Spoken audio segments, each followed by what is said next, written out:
ku sani cewa wannan harkar yaɗa kiristanci na wannan jihar Kano wallahi ba wasa bane ba, manya-manyan dauloli ne daga kasashen wanda suke taimakawa. Bari in baku misali ɗaya, gari ɗaya a yanzu haka a cikin ƙauyukanmu na Kano akwai ƙauyen da aka je wa'azi da'awa, sai wasu suka tarar da wani tsohon bature har yayi furfura. Aka nuna shi aka ce wannan bature ne na Ingila, ya fi shekara 40 a nan a cikin ƙauye, ba wuta ba ruwa, yana tare da su, yana koya musu wasa, yana musu kaza, yana yada musu kiristanci. Irin waɗannan turawan na ingila a jihar Kano a cikin ƙauyuka wallahi ba za mu iya irga su ba. Shekara 40, shekara 30, akwai wanda in yazo zai shekara 3 ne sai ya tafi sai a turo wani, shekara 3 sai ya tafi sai a turo wani. Wannan banda wanda ake turowa daga Jos, banda wanda ake turowa daga Kaduna, banda ake turowa daga kaza, suna da tsarin su da suke yi. To yanzu bature ya iya haƙura, ya baro daɗin Ingila, ya zo ya shiga ƙauyen Sumaila ko ƙauyen Tudun Wada, ya ɗebi shekaru da sauro da datti da waye, ya shiga cikin gonakinsu, ya yi wasa da su, ya komai, ya sha giya tare da su, ya yada musu kiristanci. Shine da malamin ya zo yana wa'azi, sai wanda dattijo ya ce ina da magana, sai ya ce bismillah, sai ya ce a ba zan yi magana ba sai na hau kan wannan podium din, wato mumbarin da kake magana, zan yi wa mutane magana. Sai ya ce bismillah.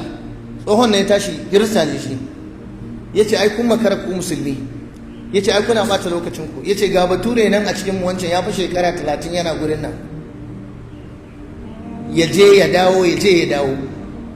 Ko kun kasa ajiye mana yaro ɗaya a cikin ku wata ɗaya ya koya mana sallah da alwala da tsarki. In an yi magana ku ce rayuwa ta yi tsada, yaya za mu saurare ku? Ku daina ɓata kanku lokaci. Haka ya gaya musu, kuma wallahi ba amsa. Malam sun yi karfi da yanzu a nan jiha, a nan local government ɗin Tudun Wada akwai ƙauyen da wallahi musulmi bai isa yi wa'azi ba a jihar Kano. Idan ka je shugaban ƙauyen Kiristan zai ce ba za ka yi ba. Kai akwai ƙauyen da mun bincika akwai mutum kusan 10,000 ba musulmi ko ɗaya, ko musulmi ɗaya, kuma duk wanda ya musulunta sun haɗa baki ko a kashe shi ko ya bar gare. A yanzu haka akwai. Idan ana so a zo zan faɗi sunan ƙauyen a jihar Kano, a Tudun Wada local government. Ba a isa a yi wa'azin musulunci ba, amma mu fa suna bin asibitocinmu suna yi, suna shiga gidajen kurkukunmu suna yi, suna bin mu a makarantunmu suna yi kaza. Wannan ƙauyen baka isa ba. Ni ɗin nan na je ƙauyen a Sumaila, wani ƙauye can kusa da Sitti, da ni aka je ba da wani ba. Mun zo mu shiga mai wa'azi, wallahi hana mu suke da makamai suka fito, suka ce wallahi in mutum ya shiga mana nan wallahi sai dai wani. Daga nesa muna ta roƙon su Allah, ana muka ce to kwakura ga kaya mun kawo muku, suka ce tsummo karan banza ba masu. Wannan da ni aka yi. Muka zo za mu yi sallar azhar la'asar, suka ce bara ku mana sallah ba dan ba kasar ku bane. A nan fa jihar Kano aka yi wannan abun. Ina maimaita maka da ni aka yi. Ka san wallahi sai in hizban mu muka sa da yan agaji muka ce wallahi sai mun yi sallah. Muka yi sallah, muka yi salatul khawfi muka yi.